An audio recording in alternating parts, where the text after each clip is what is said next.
Nung nakaraang araw, may nag-send sa akin sa GCash. Sabi niya, bumili daw ako ng Jollibee. Dahil masunurin ako, bumili ako agad. Siya, kain na tayo.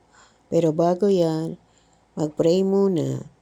At mag-thank you kay Lord kasi may nagpa-Jollibee sa atin. At laging alalahanin ng unang subo ay syempre, lagi yan para kay Lord. At ang rest ng pagkain ay enjoyin. Thank you po Lord sa nagpa-Jollibee. Kayo na po ang bahala mag-bless sa kanya at sa buong pamilya niya. Siya, tuloy na natin pagkain. At marami pong salamat ulit.